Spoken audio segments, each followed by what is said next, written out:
Pues buenas tardes y bienvenidos a este webinar de hoy sobre inteligencia competitiva que será impartida por el profesor Héctor Izquierdo. Buenas tardes, Héctor. Buenas tardes. El webinar de hoy va a tener una duración aproximada de 50 minutos. Al finalizar la sesión impartida por Héctor, resolveremos todas aquellas dudas que os hayan podido surgir, tanto referentes a lo que es la sesión, como si tenéis alguna duda de alguno de nuestros programas. Os pedimos que los micrófonos como las cámaras estén desactivadas para que no nos interrumpamos los unos a los otros. Héctor, como alguno de vosotros ya conocéis, cuenta con una dilatada trayectoria profesional. Es doctor en Ciencias Económicas, licenciado en Derecho, Ciencias Económicas y Empresariales por ICADE. Es Executive MBA por el Instituto de Empresa y, a su vez, directivo en varias empresas multinacionales como profesor asociado del Instituto de Empresa, ICADE y de Deusto también. Antes de iniciar la sesión, y especialmente dirigida a aquellos participantes que estáis interesados en la formación ejecutiva de Deusto, comentaros que estamos en pleno proceso de admisión para la edición 2021, que iniciará en los meses de enero y febrero.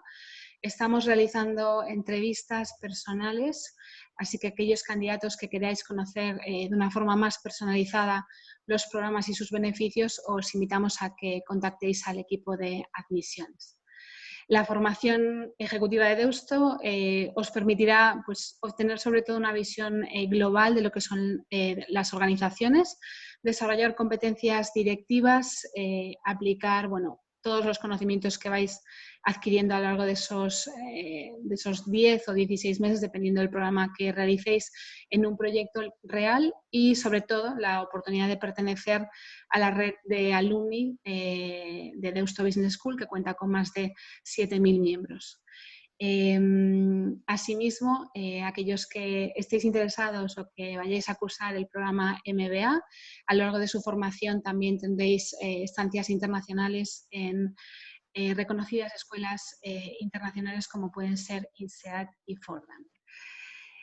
Sin más, doy paso a mi compañero Héctor.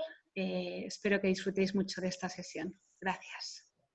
Pues muchas gracias, Nerea, y nada, buenas tardes a todos los que los vemos ahora en directo y bueno, pues funcionamos, ¿no? Yo creo que también el COVID nos ha hecho darnos cuenta de muchísimas cosas que ya existían de la digitalización, de esa cuarta revolución industrial. Pues el streaming es una de ellas, que la formación casi ya no es tanto, no solo los que compartimos el momento, sino luego que en cualquier momento esto se acaba convirtiendo en un repositorio de información y donde puedes ir accediendo y sobre cada, digamos, píldora formativa, pues poder obtener la información que una requiere. Vamos a empezar con un vídeo, me gusta siempre empezar con un pequeño vídeo y nada, y comentamos a partir de ahora. Así que voy a dejar de compartir un momento la pantalla, el PowerPoint, y voy a compartir, aquí, compartir pantalla, un vídeo de la BBC. La fuente siempre es importante. Esa es una labor de inteligencia, siempre cotejar la fuente. Y la fuente de la BBC, una televisión independiente de bastante prestigio, y hace un estudio sobre tema de perfilado, aprovechado en este caso, habla un poco de tema de elecciones, pero pensarlo más a nivel empresa, ¿no? A nivel, oye, vender mis productos y a quién tengo que llegar. Va allí. Los psicólogos definen la personalidad como una combinación de tus pensamientos, sentimientos y comportamientos. Y con cada clic, Facebook te conoce cada vez mejor.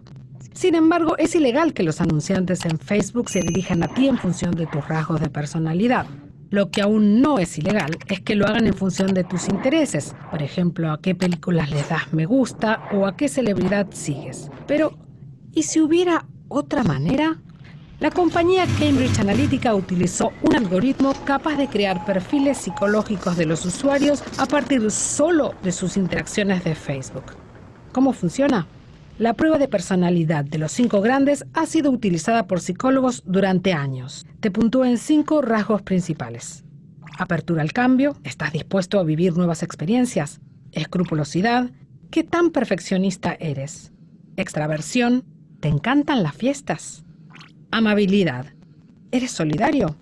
Inestabilidad emocional. ¿Te preocupas o te enojas fácilmente? Mezclados, estos rasgos amplios clasifican a las personas en tipos de personalidad. Por ejemplo, esta es una personalidad aventurera. Es abierta, un poco neurótica y ama la variedad. O un protector. Agradable, extrovertido, piensa en los demás. O una ejecutiva, concienzuda y abierta, es una líder natural. ¿Y el algoritmo? Varios estudios dicen que es impresionantemente preciso. Con solo 10 me gusta, puede deducir qué tipo de persona eres mejor que tus compañeros de trabajo. Con 150 me gusta, es más preciso que tus padres. Y con 300 me gusta, es mejor para predecir tu personalidad que tu pareja. Pero todos los días compartimos mucho más que me gusta. Nuestra huella digital es una enorme red de publicaciones, enlaces compartidos, mensajes, fotos que proporcionan a Facebook más información sobre quiénes somos. Cambridge Analytica fue contratada por la campaña del presidente Trump para las elecciones estadounidenses de 2016. El ex jefe de la compañía, Alexander Nix, afirmó antes de las elecciones que predijo el puntaje de personalidad del modelo de los 5 grandes de cada adulto en Estados Unidos. ¿Pero qué hicieron con toda esa información? En Facebook se publicaron cientos de anuncios cada día dirigidos a tipos de personalidad específicos, adaptados a los miedos, necesidades y emociones más íntimos de las personas. Por ejemplo, una de las promesas clave de Donald Trump era defender la segunda enmienda, el derecho individual a portar un arma. Entonces, el puntaje de los 5 grandes de un usuario dictaba qué anuncio aparecía en su muro. Por ejemplo, la aventurera, la persona de mente abierta, a menudo impulsiva, a veces nerviosa, podría haber visto algo como esto. Un anuncio con el mensaje de que la libertad debe estar protegida de amenazas externas. O para el protector, el guardián, un anuncio como este, que sugiere que las armas son esenciales para cuidar a los demás. Y finalmente, la ejecutiva, la planificadora de pensamiento racional, recibe un mensaje sobre cómo proteger a su familia y su futuro. ¿Pero puede el Big Data ganar una elección? Cambridge Analytica afirma que sí. Dice que fueron sus datos e investigaciones los que le dieron al presidente Trump el margen ganador. Pero eso es casi imposible de probar. Nadie puede rastrear en retrospectiva quién votó de qué manera debido a qué anuncio. Hay demasiadas variables. Los partidos políticos de todo el mundo considerarán las lecciones de Cambridge Analytica. Las posibilidades del Big Data están ahí afuera, pero ¿cambiarán los anuncios que veas tú en las próximas elecciones? ¿Y esos anuncios lograrán cambiar tu opinión? Bueno, pensar en cualquier tipo de producto. Se trata, en este caso, de perfilar al cliente, de analizar el tipo de cliente. Vamos a pensar, bueno, nuevamente cuando hablas de inteligencia sueles pensarlo en grandes empresas, para grandes corporaciones. Sin embargo, en este mundo en el que nos encontramos ahora, en este mundo durante COVID-19, y cuando podamos, ojalá, hablar de un post-COVID-19, el entorno va a ser un entorno muy diferente al que nos encontramos. Ya lo estamos viviendo en el día a día, en donde cada vez pues compramos más en casa, cada vez pues, damos formación a distancia, cada vez vamos cambiando nuestros patrones hacia ese entorno, menos movimientos dentro de las ciudades, más movimientos fuera, digamos, de la ciudad hacia otros entornos, viviendo digamos, en la cercanía, cambios en las relaciones sociales y muchísima información de cómo sería el cliente. Os pongo un par de ejemplos. Hay bancos que tienen software para adivinar, predecir divorcios de sus clientes. ¿Por qué es la necesidad de predecir si el cliente se va a divorciar o no? Porque acaba cambiando el patrón del cliente. Es decir, pues evidentemente no hay las economías de escala de una pareja, pues la persona a lo mejor se niega a estar pagando una hipoteca de una casa que a lo mejor no va a vivir. Si tiene un dinero extra de un bonus, pues a lo mejor no lo pone en la cuenta común, no sea que eso luego suponga una especie de bien ganancial y tenga que dividirlo y acaba creando en otra cuenta. El cliente cambia y su perfil de riesgo cambia.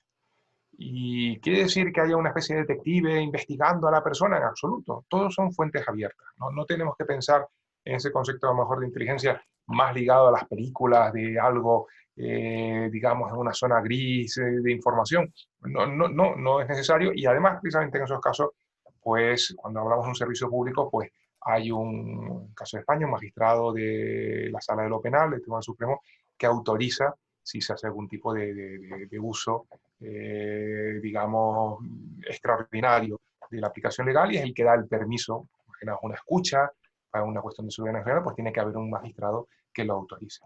Por lo tanto, aquí no estamos hablando de espionaje industrial, que es una actividad ilegal y no rentable, cuestión reputacional, riesgo para las personas que lo aplican, etc. Aquí hablamos de que no es necesario, que esa información existe. ¿Dónde existe la de la persona que se va a divorciar? Probablemente. Pues, o sea, con una probabilidad alta para que el banco tome una decisión. Pues básicamente en sus comportamientos. Pagos en la tarjeta en sitios sospechosos, noches de hotel con una periodicidad, pues el primer martes de cada mes en la ciudad donde vives, donde ya tienes por si casa. Es una serie de patrones de sacar dinero que extraes, de comidas, de actos, de regalo, que te puede llevar a un comportamiento. Pero pongámoslo en un caso más notorio, más información, todo esto pública. Amazon, hay una historia donde una señora soltera llega por varias vías. Una de un padre con una niña una hija que se ha quedado embarazada, bueno, esta en concreto, una mujer soltera, todo lo compra por internet y resulta todo a través de Amazon, vive sola en casa y recibe una caja de enhorabuena, se ha quedado usted embarazada, está esperando un niño y aquí tiene una caja de promoción de nuestros productos. Los que tenemos niños, pues sabemos esa típica caja que en el fondo es un producto de merchandising. Ves un pequeño, una botellita de unos chupetes, una para bebé, para la leche, ves una serie de unas revistas, información que al principio unos pañales, que estás totalmente perdido y te viene casi como de promoción y empiezas a engatusarse a comprar estos productos. La mujer duda y dice, no, pero si yo no estoy embarazada, pero ¿por qué Amazon me manda esto? Y además una carta diciendo que como soy un cliente Prime, enhorabuena. Total, que hace la prueba, el predictor, y se da cuenta que sí estaba embarazada. Enfadada, piensa, bueno, estos han accedido a mis datos médicos porque era antes que ella lo supiese. Estamos hablando de un retraso, pues no sé, 2, 3 semanas como mucho, antes que ella empezase a sospechar de que pudiese estar embarazada. Piensa que alguien ha hackeado las cuentas del laboratorio médico, fue una analítica que se hizo en la empresa, y Amazon dice, no, señores, nosotros hemos cumplido la ley totalmente, simplemente su patrón de búsqueda. Su patrón de búsqueda es que ha dejado de consumir una serie de productos inconscientemente y ha empezado a consumir otro. No es que, como sé que estoy embarazada, empiezo a buscar en Google cosas de embarazada. No, antes que yo me dé cuenta, pues deja de tomar, pues no sé, unas galletas de orégano, porque el orégano puede ser abortivo, y sin embargo empieza a tomar chocolate, a tener la necesidad de chocolate en busca de una serie de endorfinas que le produzcan pues, satisfacción en esas semanas iniciales de embarazo. Eso al final es análisis de datos, mucho análisis de datos, de información, que con esa información se analiza y se convierte en inteligencia. ¿Y por qué la inteligencia va cobrando cada vez, aplicada a las empresas, más peso? Porque vivimos en un entorno cada vez más competitivo. Vivimos un entorno, en cierta manera, un poco de guerra económica, en el sentido de grandes potencias. Una crisis normalmente suele suponer un paso a cierta autarquía, a cierta protección, y con un cambio de actores, como veíais en el slide anterior, en donde China cada vez va cogiendo bastante más peso, va recortando distancia frente al total de la Unión Europea, porque a nivel individual es la segunda potencia del mundo, y va recortando espacio frente a Estados Unidos. Y lo vamos viendo en muchas de las medidas que buscan protección de su tejido empresarial, en donde se evita que países inversores del extranjero puedan comprar en sectores estratégicos más de un porcentaje determinado de las acciones, más del 10%, o cierta autorización previa. Si alguien de fuera quiere intentar opar a precio de ganga, pues las empresas aprovechando que su bajada en bolsa es muy alta, lo puedes ver favoreciendo fusiones en sectores estratégicos para intentar salvar algunas empresas que se encuentren en mal estado, o directamente dar subvenciones. En el caso de Lufthansa, por ejemplo, que está en Alemania, o el caso de Air France en el caso de nuestros vecinos del norte. Básicamente es apoyo público, que tradicionalmente un entorno de más libre competencia, este tipo de prácticas no eran tan habituales, en este entorno digamos, de guerra económica, de crisis, pues cada vez tiene más peso. Y además, porque no solo va cambiando el paradigma a nivel mundial, sino también incluso las diferencias sociales. Un riesgo del COVID-19 es que aumenten las diferencias sociales, que ya existían, vamos aquí en la informe de UPE, de norte-sur en España, tasas de pobreza, pero también lo ves aquí a la derecha, esto es del New York Times, y es un mapa de Manhattan, Nueva York, es Manhattan más en el medio, y lo que viene es el porcentaje de ciudadanos que han salido de la ciudad el 1 de mayo. Empieza, digamos, en los momentos más duros del coronavirus en Nueva York.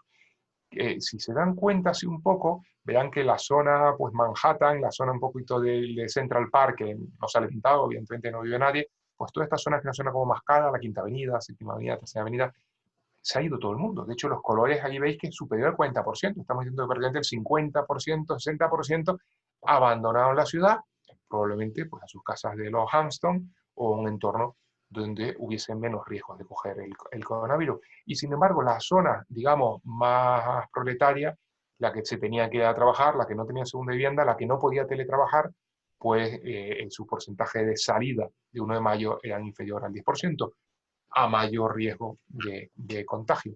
Es decir, que el COVID lo que ha hecho ha sido acelerar un entorno más competitivo y a la misma vez aumentar las diferencias sociales, ¿no? y da este aumento. Y eso puede generar, en cierta manera, un poco de disconformidad. El Edelman Barómetro va calculando la satisfacción en sistemas de pertenencia del ciudadano, un think tank americano. En la parte de arriba es sobre el sector de negocio y en la parte de abajo sobre la Unión Europea. Y lo que hay, se ve comparando con el año anterior, es el dato del 2020 frente a 2019, y luego esto lo van actualizando, y la tendencia es a la baja, es decir, hay cada vez más desarraigo y desconfianza. Ante Unión Europea, de cierta manera, va bajando, por eso las labores que se han hecho de unión, ahora de Unión Europea, de apoyos, de fondos de Unión Europea, ha sido fundamental, porque esa sensación de desarraigo ya había existido con la crisis financiera, a partir del 2008, y en algunos países, pues en el caso de Grecia, etcétera, pues la sensación era de cierto desarraigo con compromiso de la Unión Europea, cosa que ahora, en mi opinión, se ha hecho mucho, mucho mejor. Y luego también al sector negocio, ¿no? Esa sensación, y de los distintos países que confían más, digamos, estarían más en la parte azul, sobre una base máximo 100, y aquellos países que confían menos, que estarían más en una zona aquí roja, ¿no? Que algunos actores importantes como Francia aparezcan dentro de los que desconfían, pues también puede ser un problema futuro en ese sentido de compromiso de la Unión Europea, ¿no? Y eso también se manifiesta en esa caída tan abrupta que ha habido del Producto Industrial Bruto a nivel, digamos, global, pero no todos los países van reaccionando igual. Sobre esta previsión que hizo el FMI de cómo terminábamos 2020 y 2021, vemos como ya hay países que empiezan a estar ya en positivo, ¿no? Como es el caso de China, donde acaba ya este año, habiendo empezado la pandemia en Wuhan, acaba ya este año 2020 en positivo, ¿no? Y al año que viene, pues con incremento del 8%. Ojo que también China tiene que crecer mucho. Hay una norma de un Nobel de Economía, la ley de Occam, en el cual, o basada en la que, digamos, Keynes entiende como las principales leyes económicas de Occam. Keynes es el Nobel, no Occam, en donde lo que comenta es cada país tiene que crecer un porcentaje para crear empleo. En el caso de China, necesita crecer en torno a un 8% para crear empleo, ¿no? En el caso de España se habla entre 1,8, 2,1 según la economía sumergida. Pero, ¿qué quiero decir con esto? Que es una especie de reparto de cartas, y en ese reparto de cartas, países salen menos dañados, ninguno fortalecido evidentemente, pero menos dañados y con oportunidades. Y eso nos lleva a un entorno, en ese entorno, digamos, de guerra económica, a el peso que pueden tener las corporaciones. Mirad, esto es del World Bank, y el World Bank lo que hace es ordenar las principales economías mundiales. En negro son países, en rojo son corporaciones. Y si se dan cuenta, hay muchísimas corporaciones de un nivel casi parecido al de un país. Es verdad que comparar países con empresas como un poco peras con manzanas. La comparación que hace el World Bank es a base de ingresos, bien recaudatorios, impuestos, etcétera, frente a venta. Pero que son dos criterios que bueno, que a lo mejor no son exactamente comparables, y a lo mejor en activo, evidentemente, no es comparable, pero el poder que van teniendo las organizaciones cada vez es mayor. Digo cada vez mayor porque este análisis que se hace anualmente, pues cada vez los números, digamos, las líneas en rojo van teniendo más peso y las líneas en negro van bajando en escalafones. La tendencia, siempre un post-crisis, es a las fusiones y adquisiciones. Hay siempre un movimiento de fusiones y adquisiciones previo a una crisis que muestra calentamiento de la economía, y luego cuando estalla la crisis, un momento de parada, pero posteriormente, una vez que empieza, digamos, empezamos a salir de la crisis, aquellas empresas que han salido potenciadas, lo que aprovechan para comprar aquellas empresas que han salido, digamos, más dañadas. Pero no quiere decir que las ganadoras les haya ido muy bien, pero les ha ido menos mal que a otras y bueno, pues pueden comprar. Y habrá una tendencia, pues si es una situación de libre mercado al oligopolio, si es una situación de oligopolio al monopolio. Se llama, está apoyado a nivel público en algunos casos de algunos países, en sectores estratégicos, pues se acentúa más. Es decir, nos encontramos en un entorno donde las empresas pues tienen cada vez más peso. Dicho eso, si estamos comparando empresas con países, sería extraño no pensar que un país tuviese un sistema de inteligencia.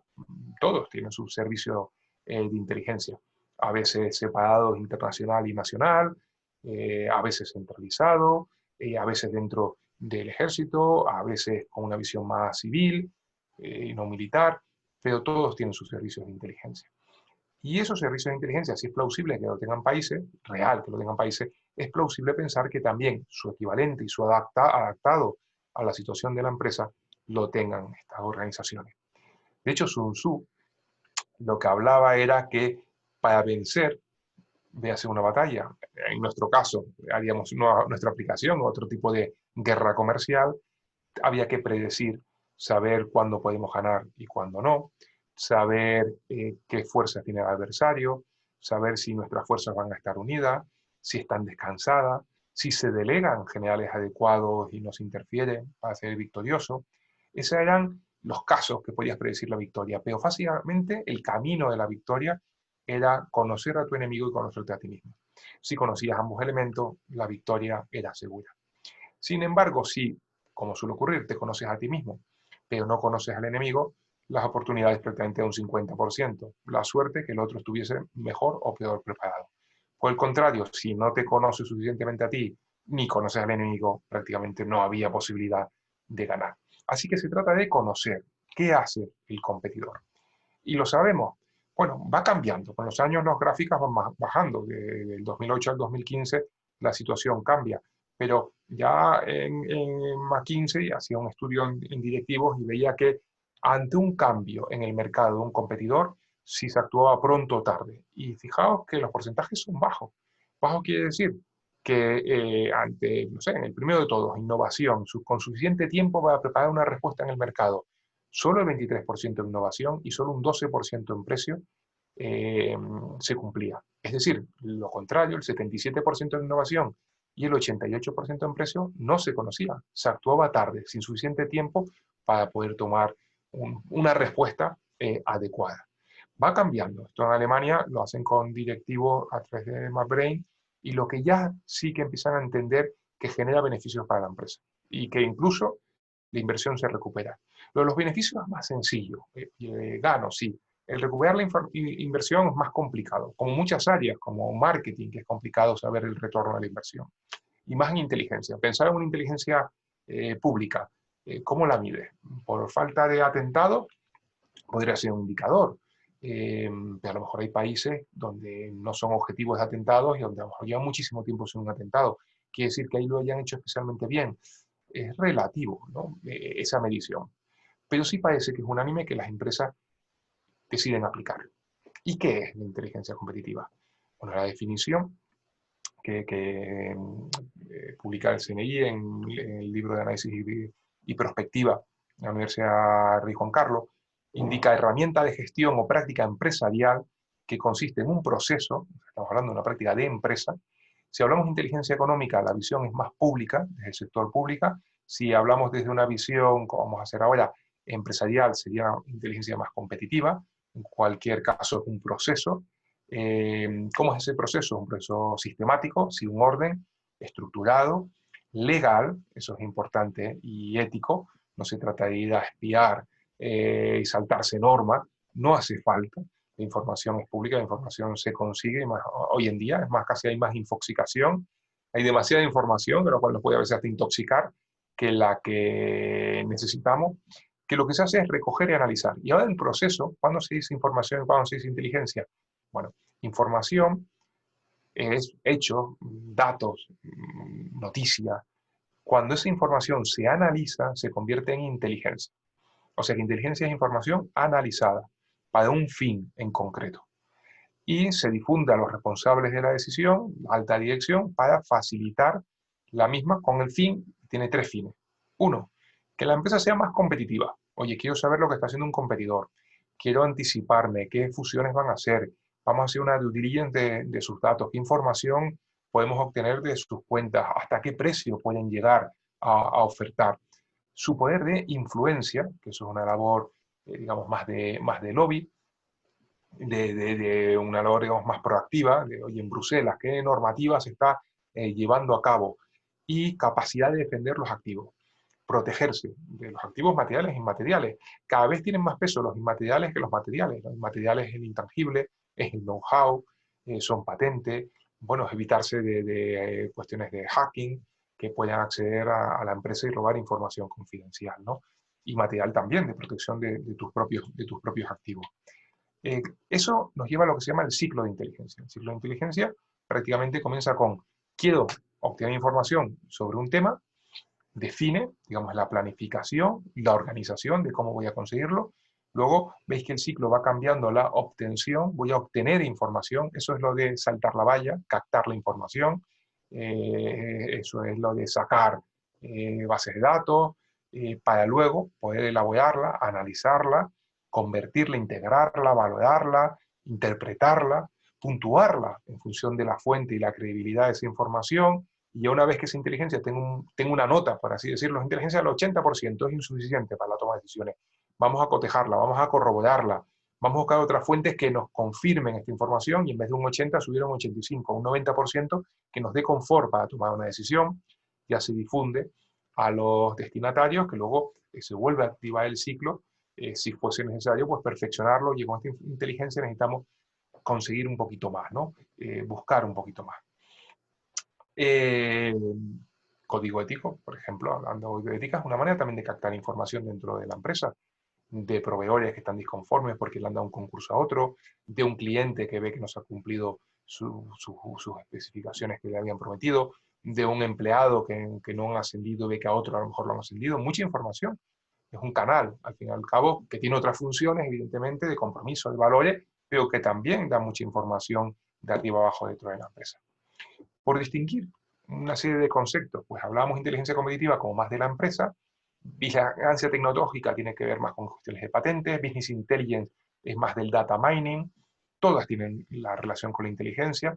Podemos darle una visión un poquito más pública si nos centramos más en inteligencia económica, primas de riesgo, fusiones, podemos pensar más en una inteligencia criminal o más policial o militar, más centrado en el ejército, o incluso la huella simplemente de contrainteligencia, que es protegerse contra la inteligencia de tu competidor. Oye, mi competidor quiere saber qué estoy haciendo yo, pues voy a hacer una labor de decepción, de engaño, de cortina de humo, que crea que vamos por esta vía, pero realmente vamos por otra vía, y eso nos va a permitir ganar tiempo. O esta es la persona que de cierta manera está infiltrado y puede suministrar información, pues vamos a intoxicarle con información que no sea, digamos, la real y que pueda un poco dilatar, retrasar, ¿no? Eso sería una labor de contrainteligencia, primero más reactiva, en el segundo más proactiva. Los países, depende. Hay países, su grado de implantación, que han evolucionado muchísimo desde hace siglos. Básicamente los líderes aquí son Japón, Suecia, Alemania, que durante siglos llevan haciendo esta función. Desde la Liga Hanseática, los suecos, país pequeño, pocos recursos y sin embargo muchísimas empresas a nivel mundial. ¿Qué decir de Japón? Hasta hace nada la segunda economía mundial, país sin recursos, superpoblado, hasta con una geografía complicada, terremotos, de zonas para cultivar, etc. Y sin embargo, una superpotencia de la revolución Meiji a base de competir, de salir fuera, ver qué información hay y de traerla, ¿no? Alemania, otra vez con una cultura, con una fuerza en sus grupos industriales, con mucha autarquía dentro del país, con una red de la diáspora que le permite pues, ser un país muy potente. Otros, curiosamente, grandes potencias como Estados Unidos, Reino Unido, se han incorporado más tarde. Estados Unidos prácticamente a partir de la segunda legislatura de Bill Clinton, donde el foco era que al ser una economía de mercado se evitaba el ayudar mucho a las empresas y decir, oye, si ayudo a Exxon, pues estoy en contra a lo mejor de Texas Oil. Bueno, pues ¿qué hago? Entonces, si no, competimos en un entorno mundial, dentro del país, a lo mejor no es tan necesario, pero fuera así. Aquellos países que lo apoyan desde arriba, pues sería un sistema lo que se llama un top-down, de arriba abajo, que ayudan en ese incentivo. Aquellos países que el desarrollo viene más desde las empresas, sería un sistema más bottom-up. España copia o sigue un sendero que hace Francia, que Francia se incorpora a final de los años 90 y va en esa línea, donde hay apoyo de arriba abajo, pero donde también hay desde la empresa, ¿no? Y Francia recupera mucho tiempo perdido, es uno de los países que digamos, más han desarrollado en los últimos años. De implantación, básicamente, oye, hay que crear una cultura de inteligencia, que fluya la información, que sepamos que la información confidencial es buena para la empresa, que todo lo que nos enteremos es bueno conocer los canales, porque eso va a repercutir en que la empresa sea mejor a futuro, conseguir involucrar a la alta dirección, tener recursos y personal que permitan analizar, ¿no? Concienciado con esa información, poder auditarlo y controlarlo. Hay una ISO que es en la norma de la 166.06, relacionado, digamos, integrable dentro de la norma de 1001, que se refiere más a la vigilancia tecnológica. La cultura de inteligencia, lo que comentabas, conocer, importa mucho el entorno, la competencia que haya en el mercado, factores inhibidores, que lo que hacen es retrasarlo, factores facilitadores, que lo que ayudan es que se integre. Ya, esto es un experimento que hice yo, que era, venga, a hacer un concurso y vamos a ver trenes, soluciones ante una serie de problemas que podamos copiar en el extranjero de otras empresas ferroviarias y que podamos aplicarlo en España. Por ejemplo, pues canalizaciones de pasajeros, carteles, espacios para los baños, lugares para los extintores, gestión de las maletas, tipología de los tickets, que han inventado otros que podamos copiarlo y aplicarlo. Y en vacaciones, bueno, el empleado tenía una opción voluntaria a través del intranet con un premio más interesante, en donde, bueno, estos son los temas que quiero que si puedes verlo, y bueno, el empleado que lleva su cámara, su móvil, cámara de foto, pues hacía una foto y la pasaba dentro de este concurso, y bueno, los ganadores recibían el premio, y esa fotografía de qué hacen otros sobre unos temas muy específicos que ya a ver se buscaban, se canalizan para que, digamos, un departamento, por así decirlo, de sabio, analicen la viabilidad de esas medidas y si son replicables o no.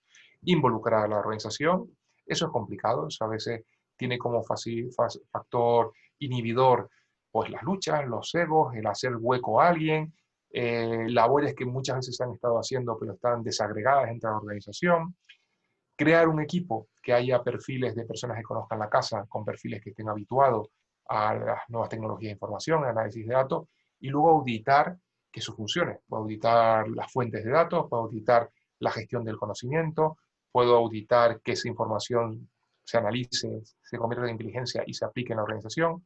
Pues esos son los 4 puntos que Benjamin Gilad trabajó en el Mossad, luego fue a Estados Unidos como profesor y define como aquellos 4 factores que tiene que tener una empresa implementada para que funcione la inteligencia.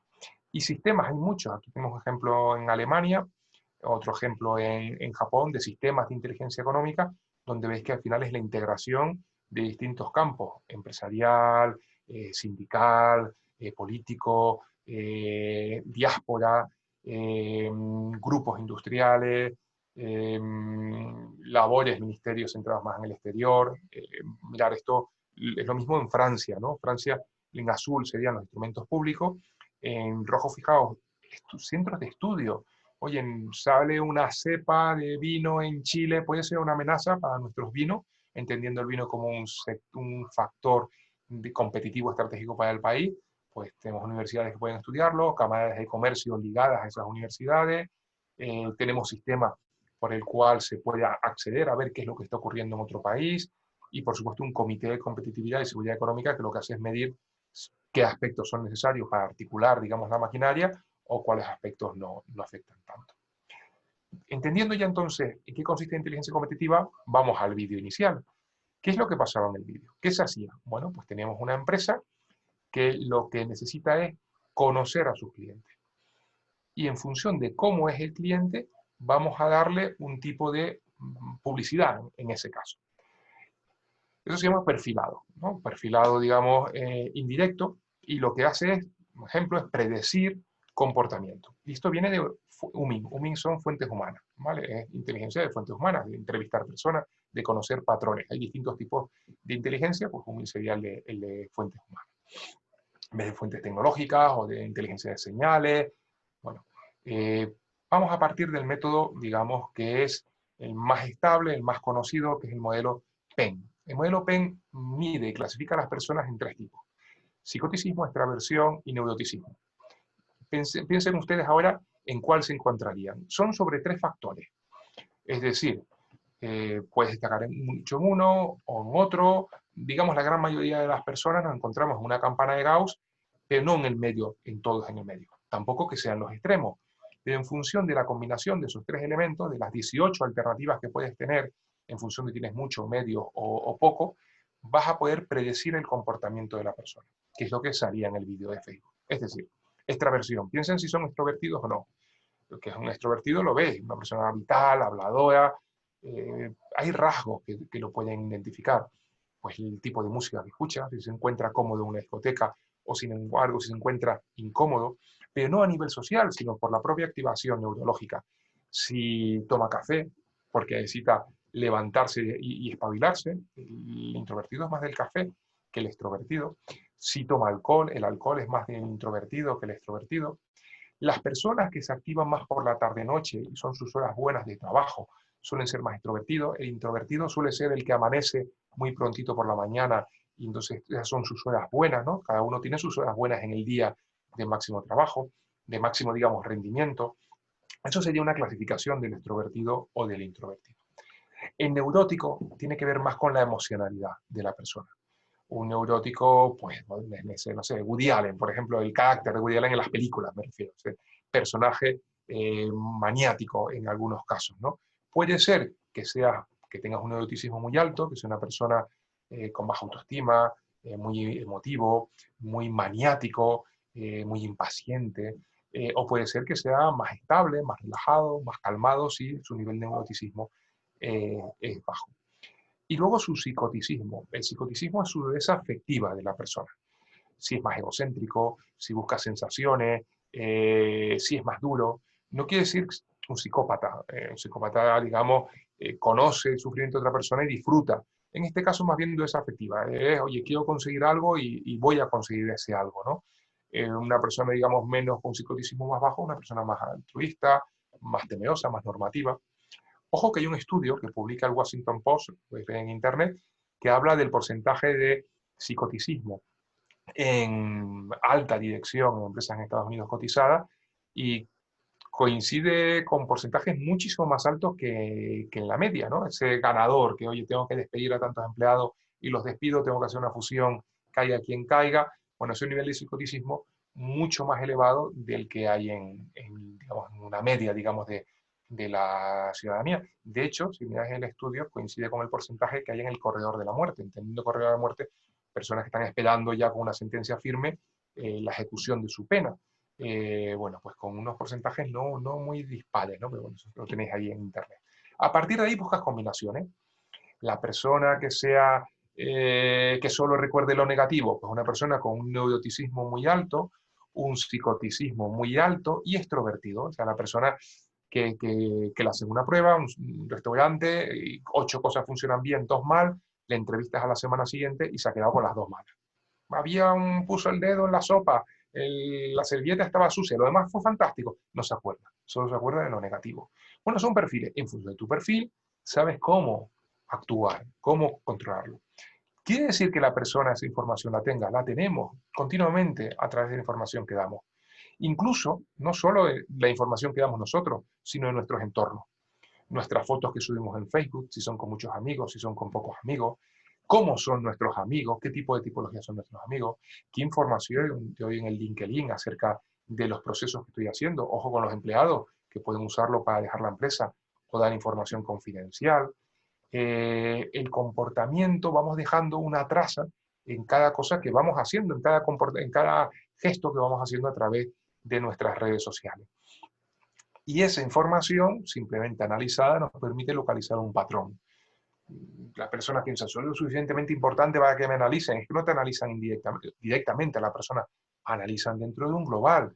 Y dentro de ese global, pues, digamos, localizan o personalizan o perfilan adecuada, de una manera que te puedan ver cómo puede ser o a qué eres sensible en tu comportamiento.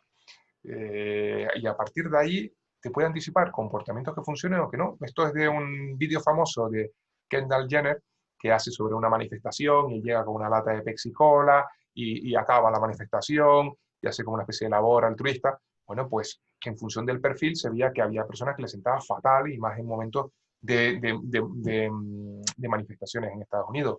Puedes ir viendo en función de los anuncios si reaccionan bien, si reaccionan mal e ir perfilando. O incluso, como comentaba en el vídeo, ya que no es legal la publicidad directa en redes sociales, lo que haces es de una manera indirecta. Anuncios, noticias que te acaben canalizando hacia una situación. Y eso la empresa lo tiene que tener, y de hecho lo tiene que tener en su manual de crisis. Cómo va gestionándose un debate y cómo debe actuar ante un escenario que se vaya produciendo.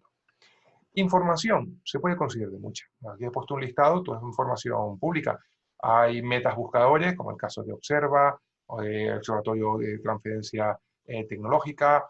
Tenemos casos tipo Marketplace, donde vamos viendo, mira, Lonza, Bicubo, Mira Intelligence, Cerca, Inguna. Todos estos son software de vigilancia tecnológica. La mayor parte de ellos gratuito, donde puedes acceder a información que tú puedas tener sobre competidores, sobre patentes que vayan sacando, sobre movimientos.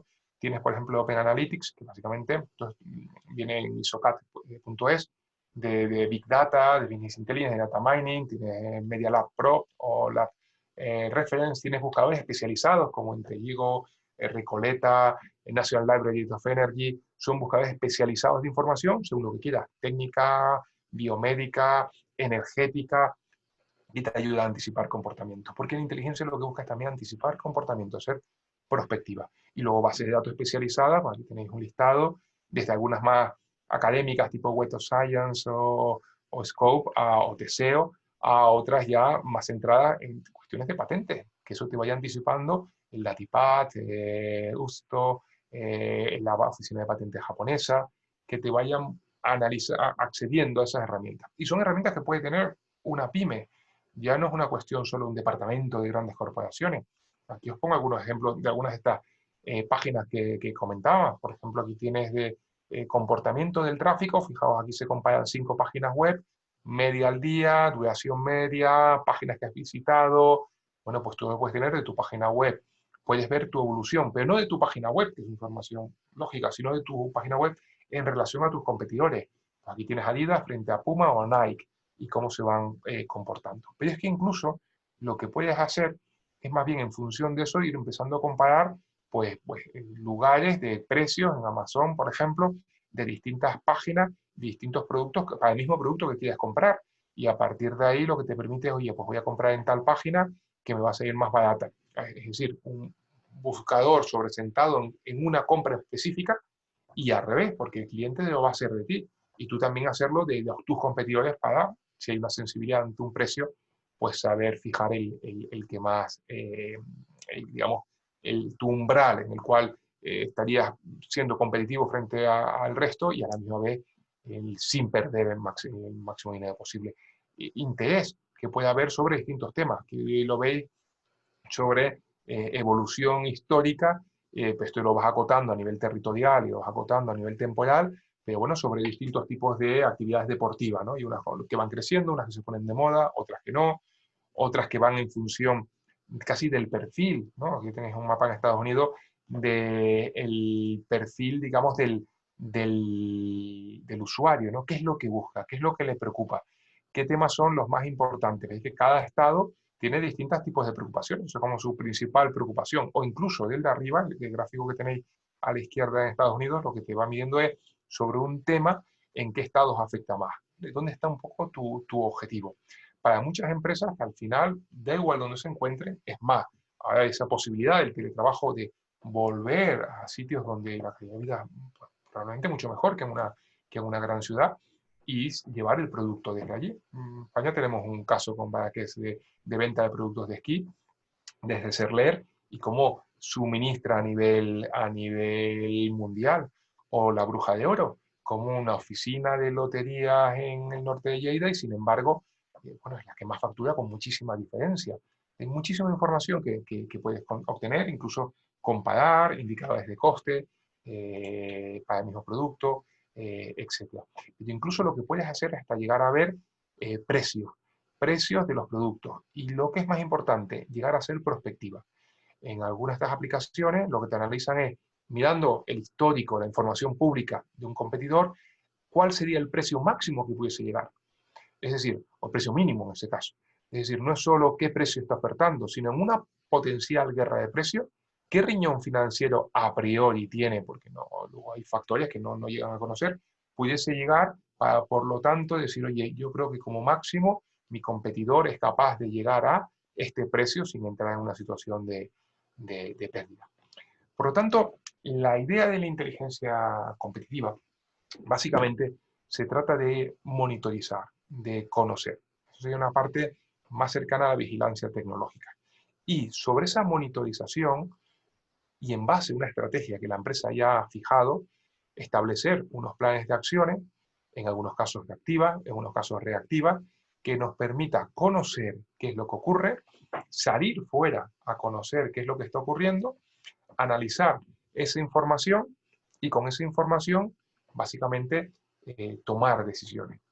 Por lo tanto, tenemos que saber qué nos interesa monitorizar, qué mecanismos vamos a llevar a cabo para poderlo hacer, ¿no? Para poderlo aplicar, fuentes. Pues, antes hablaba de fuentes humanas, de comportamiento de las personas, pero hay muchísimas fuentes tecnológicas, tenemos webs, tenemos diarios oficiales, medios de comunicación, programas, etcétera.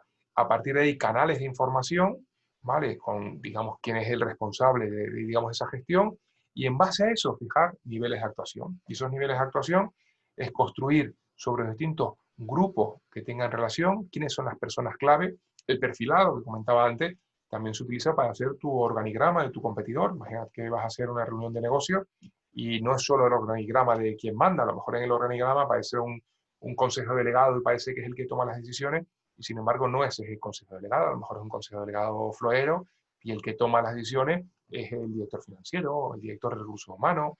Bueno, pues también se hace perfilado del quién es quién en cada organización y en función de ahí decir, oye, pues esta es la persona clave, este es el que hay que convencer, este es el que, digamos, se le escucha, el que toma las decisiones, y a partir de ahí oye, proceder de una manera, digamos, más quirúrgica ante tu objetivo, que como comentaba puede ser una manera más activa o más reactiva.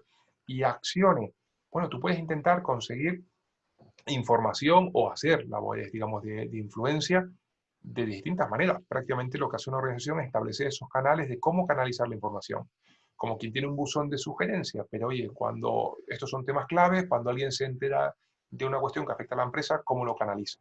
O cuáles son los mecanismos que tiene la empresa para salir fuera y captar información, ¿no? ¿Qué tipo de encuestas de opinión? ¿Qué aspectos afectan a la reputación de la empresa, a las decisiones que se vayan tomando? ¿Cuál es ese retorno? Fijaos que comentaba al principio 3 factores, que es ser competitivo, proteger tus activos materiales o inmateriales, o conseguir influencia. Influencia básicamente es reputación, es una labor, casi una labor más de lobby. Y ese lobby lo que te busca también es cuestión y mimar, digamos, la reputación de la empresa, anticiparse ante comportamientos que puedan afectar. Y por terminar, pondré un ejemplo. Un ejemplo de lo que al final se trata, que las principales decisiones no es tanto el que aparece, digamos, en primer lugar, sino quién es que en el fondo puede tomar una decisión que afecte a una empresa. Y es una pequeña anécdota de Juan Antonio Samaranch. Cuando Samaranch ya retirado del COI, le hacen una entrevista y le preguntan quién de su vida ha sido la persona que más le ha influido. Y él decía que había estado con Ronald Reagan, que había estado con Margaret Thatcher, que había estado, digamos, con personas de mucho renombre, con Mitterrand, en su época como presidente del COI. decía, pues la persona que más me ha impresionado había sido un tal Popov, un señor casi no muy conocido, ¿no? Y el periodista le pregunta, le dice, bueno, este Popov, ¿quién era? Decía, no, yo cuando fue embajador en Moscú, él fue embajador antes, en los años 70, en Moscú, ya me sonaba, ¿no? Ya me sonaba esta persona, pero no imaginé que tuviese tanto poder hasta que el boicot del 84 de las Olimpiadas de Moscú, las Olimpiadas de Los Ángeles, perdón, como contrapartida al boicot de los 80 de las Olimpiadas de Moscú, Samaranch va a reunirse con Andropov, que había sido además director del KGB en la URSS y entonces era jefe del Politburó soviético. Y habla con él y dice, oye, tenemos que intentar volver a participar en los Juegos Olímpicos, una pena que haya el boicot, yo sé que el boicot está un poco condicionado al boicot que Estados Unidos hizo en el 80, pero hombre, esto es una oportunidad de unión para el país, etc. Y entonces Andropov le dice, no, yo me encantaría ayudarte, yo soy un gran defensor del deporte y además precisamente para la URSS nos viene bien sentimientos de unidad, para evitar pues, nacionalismo en algunas de las repúblicas, como finalmente ocurrió. Pero Popov nos ha dicho que no. Y entonces, digo, bueno, ¿quién es este Popov? Y entonces, bueno, coge Andropov a Samaranch, lo saca a un pasillo ahí en el Kremlin, y esos cuadros de realismo soviético, estos cuadros inmensos, que también servían para educar y para formar, ¿no? Los cuadros que salían y se iban por el país, como hacía también el realismo chino, aparece pues una foto que no hace falta ponerla porque es muy icónica, que es la de Yalta, la del 84, la del 44, cuando aparece Stalin, Roosevelt y Churchill sentados en la conferencia de Yalta y detrás de ellos aparecen 2 o 3 personas de la máxima confianza de cada uno de ellos. Bueno, Popov era uno de ellos. Popov 1944, Yalta, Popov 1984, Olimpiada, no boicot a Los Ángeles. Lo que quiero decir con esto es que la inteligencia al final se trata mucho de descubrir cuáles son los factores clave que hay en un entorno cada vez más competitivo. En ese entorno, la persona clave para Samaranch, cuya misión era conseguir que la URSS volviese al movimiento olímpico, no era convencer al presidente de Politburó, era más bien convencer a una persona influyente y esa persona perfilarla, intentar saber cómo piensa e intentar convencerla, quizás de una manera indirecta, como el propio perfilado indirecto, que es a veces a través de rasgo y de tu comportamiento, para convencerle a favor de una causa. O, si no puede ser esa persona, indirectamente. Por eso muchas acciones de reputación se tratan más de mover, en cierta manera, a través de redes sociales, comportamientos para que ese comportamiento haga que una empresa se comporte de una manera u otra. Bueno, pues eso es todo. Yo espero que os haya así gustado. Básicamente, decía Nerea, ¿no? Más o menos así, acabando aquí en 50 minutos, resumir de qué trata la inteligencia competitiva, cuál es la importancia que tiene cada vez más y cada vez más en nuestro entorno y que es algo que tenemos que hacer, no solo grandes empresas, sino también pymes, porque por la cuenta que nos trae post-COVID-19 va a ser un entorno económico muy complicado y por lo tanto hay que competir ahora más que nunca. Pues muchas gracias, Héctor. Creo que tenemos algunas preguntas y os animo a aquellas personas que tengáis alguna pregunta más. Tenemos todavía 5 minutitos para resolver vuestras dudas. Pedro Marín tiene 2. Voy a empezar por la primera. Dice que en las distintas crisis financieras las instituciones financieras han sido ayudadas por los gobiernos. El cuadro presentado de empresas y países, cada vez las primeras tienen más peso. Y su pregunta es, ¿el futuro es de empresas o de países? Yo creo que una crisis, o sea, en global las empresas van teniendo más peso. Creo que una crisis lo que hace es una vuelta a la parte pública. Es decir, que en el corto o medio plazo se va a producir un fenómeno donde el sector público en cualquier país vaya a tener más peso, intervenga en decisiones de sectores privados, privatice, haga público algunas de estas empresas, aquellas que sean en sectores estratégicos, creo que va a tener en el corto o medio plazo cada vez más peso. Pero la tendencia a la larga que las corporaciones tengan más peso que las empresas. Y eso es importante también vigilarlo, porque los objetivos y las misiones son diferentes y por lo tanto, siendo algo que va a ocurrir, es bueno, digamos, tenerlo con trabajo. Os pondré una anécdota muy rápida. Recuerdo un acto en el Cano, Instituto del Cano, y estaba Javier Solana y estaba Margallo. Estaba hablando de dos, entre otros cargos, exministros de Asuntos Exteriores, con dos partidos diferentes, y los dos coincidían y empezaron hablando justo del mismo tema, porque había salido este indicador y los dos coincidían. Decir, oye, ojo, ¿no? Y ambas partes decían, ojo, sí, sí, porque es una tendencia y hay que... Y bueno, las misiones son diferentes y bueno, que crezcan, pero que no sea a base de que haya más diferencia entre las personas. Muchas gracias. Tenemos otra pregunta de Pedro que me gustaría que respondiésemos. ¿Es viable este cambio hacia la inteligencia competitiva en la empresa española? La pregunta va encaminada por la resistencia a los cambios en la organización y por la pérdida de control, ¿no? Sí, es complicado porque hay un factor cultural que genera muchos aspectos inhibidores y cuesta. Muchos aspectos ya se hacen, esto es confidencial, la información es el poder, ¿no? Que tiene la información de tener algo que sea solo confidencial.